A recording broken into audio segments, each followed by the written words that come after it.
салом дӯстон, Криштиану Роналдо акнун як бозингари оддӣ нест. Барои бисёриҳо ӯ ба кумир ва ҳатто ба идол табдил ёфтааст. Кӯдакони Португалия ҳама Роналдо будан мехоҳанд. Ӯ алахусус барои миллати худ қаҳрамони зинда аст. Дар дилхо нуқтаи Португалия Криштиану қадру манзалати бузург дорад. Барои ӯ пайкарҳо месӯзанду фурудгоҳҳоро ба номи ӯ мегузоранд. Роналдо дар Португалия қаҳрамону легенда аст ва ҳеҷ кас ин чизро зери шубҳа намемонад. Мунтахаби Португалия айни ҳол бештар аз пештар ба кӯмаку дастгирии Роналдо ниёз дорад. Ин на танҳо дар майдони футбол хоҳад буд, балки берун аз он ҳам Криштианоро лозим аст ки то ба майдон омадани ҳамдастагонаш ҳамаро рӯ ҳам ба бозӣ омода созад. Ҳамлагари 37-сола ин корро шурӯъ кард. Чӣ кор? Дар видеои имрӯза барои шумо мегӯем. Дӯстон, аз шумо фақат як хоҳиш, агар дар канали мо обуна нашуда бошед, то ин хатогиро ислоҳ карда бо мо ҳамроҳ шавед. Ин барои пешрафти канал хеле муҳим аст. Ҳамчунин лайк, комментариро низ фаромӯш насозед. Акнун дар ягон ҷо баъз уршнед, мо бошад сар мекунем.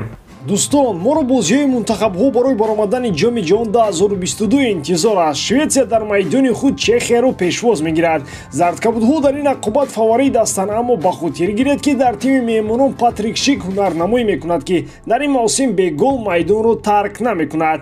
Португалия бо Криштиану Роналдо ҳамаи корро мекунанд ки Турсияро паси сар гузоранд ва ба финали квалификатсия бароянд ки дар он ҷо онҳоро бо эҳтимоли зиёд Италия интизор аст. Чили ба Бразилия сафар карда кӯшиш мекунад ки ғолиб барояд, вагарна ҷоми ҷаҳонро дар хоб мебинанд. Тамошои бозиҳоро бо 1x метавонед ҷолибтар кунед. Регистратсияи осон, пур кардани маблағ аз томи гӯшаву канори дунё, вале аз ҳам муҳим, бонус то $100 дар аввалин пардохт бо промокоди AMG 0777. ссилкаи бозӣ дар комментария. Ба ҳама муваффақият.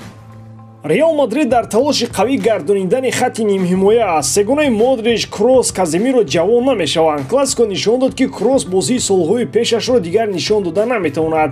Каземиро 2 сол пайопай бе тағйирот дар мавқеи худ бозӣ дорад. Ин ба ҳолати ҷисмонии бозингари бразилӣ таъсири бад дорад. Модрич то ҳол топ аст, аммо то кай ӯ дар чунин сатҳ бозӣ карда метавонад? Мадридиҳо аллаке Камавингаро оварданд. Ин ҳимоятгари ҷавони фаронсавӣ метавонад ҷойгузини Модрич ва ё Крос шавад.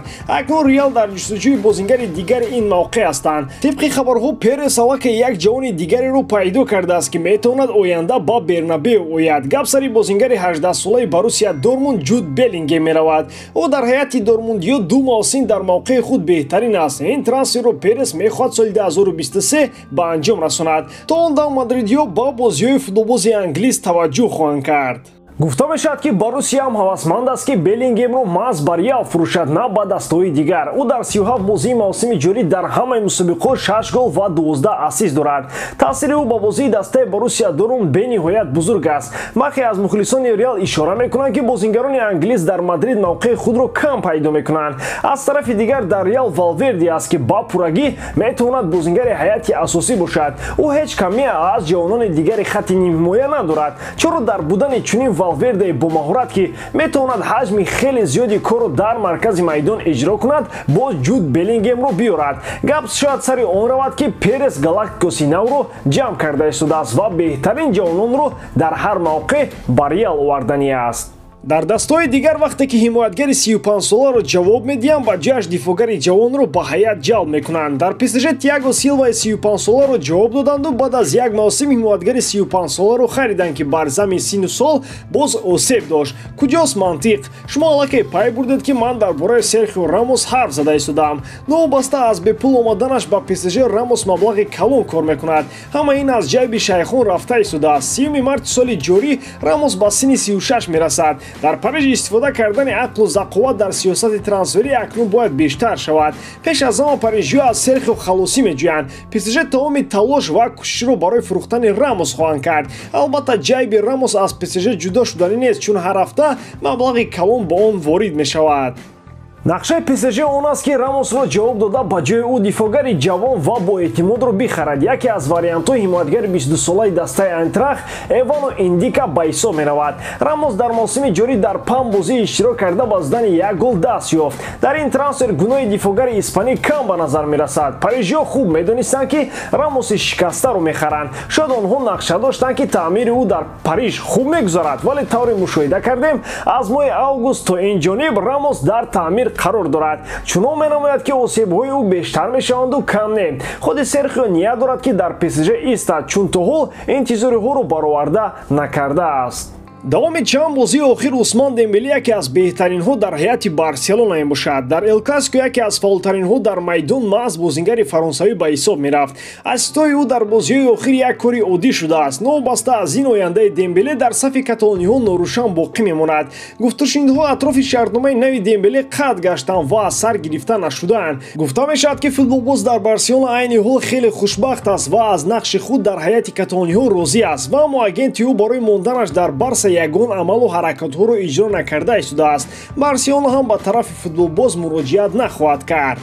агар Дембеле дар сафи каталониҳо мондан хоҳад, пас бояд худаш баробарияти Барселона ин хабарро расонад. дар ин сурат гуфташунидҳо аз сар гирифта мешаванд. дар клуби Барселона бовар доранд ки футболбози 24-сола аллакай бо ПСЖ гуфташунидҳо анҷом додааст ва онҳо ба қарори ниҳоӣ омадаанд. Дембеле тобистони соли ҷорӣ ба ПСЖ хоҳад рафт. каталониҳо баронанд ки футболбоз ва ПСЖ аллакай шартҳои қарордоди ӯро бо парижиҳо мавриди омӯзиш қарор доданд ва Дембеле розигии худро барои гузаштан ба сафи ПСЖ додааст. дар мавсими ҷорӣ футболбози фаронсавӣ дар ҳайати Барселона 21 бозӣ гузаронд ки дар онҳо 2 гол ва 9 ирсоли голбахшо дорад. сармураббии Барселона хави борҳо дар нишастҳои матбуотӣ ишора кард ки аз бозии Дембеле ба пуррагӣ розӣ аст, лек мондану рафтанаш аз худи бозингари 24-сола вобаста мебошад.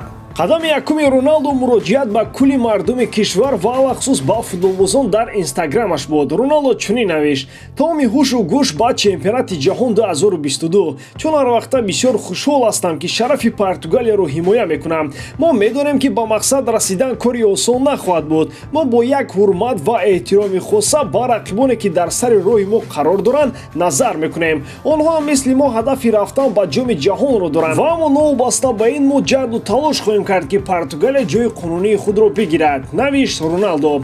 пеш аз ҳама Криштиану ва ҳамдастагонаш рӯзи панҷшанбе, яъне 24 март бо тими миллии Туркия ба майдони набард ворид хоҳанд шуд. ин қадами якуми даври плей-офф хоҳад буд. танҳо як бозӣ бо ин кишвар доир мегардад. дар натиҷаи ин рақобат яке аз ин кишварҳо ба даври навбатии плей-офф роҳ мепаймоянд. он ҷо бо эҳтимоли зиёд рақиб чемпиони феълии Аврупо тими миллии Италия хоҳад буд. ё қаҳрамони Аврупо дар соли 2016 ва ё чемпиони феълии қора ба мундиал намераванд. худато қазоват кунед ки чемпионати ҷаҳон бе тими миллии Италия мақоми худро аз даст медиҳад ё ин ки бе Криштиану Роналдо. варианти нарафтани ҳардуяшон ҳам ҳаст, лек он эҳтимоли кам дорад. рақибон заифанд. Роналдо барои рафтан ба мундиал ҷони худро хоҳад дод. барои ҳамлагири 37сола эҳтимолан ин охирин мундиал хоҳад буд. баромадан ба ҷоми ҷаҳонро Криштиану аз инстаграмаш оғоз кард. қадамҳои навбатӣ мушкилтар хоҳад буд. шумо дар ин бора чӣ мегӯед дӯстон? ҳатман фикрҳои худро дар комментария нависед. ба ҳамин тамом бори дорам ки эҷодкории ман ба шумо писанд меояд. лайк, комментария ва дар канал обуна шуданро аз ёд набароред. бо шумо мисли ҳар вақта Муҳаммад Гаиров. хай бародарон, дар паноҳи Аллоҳ.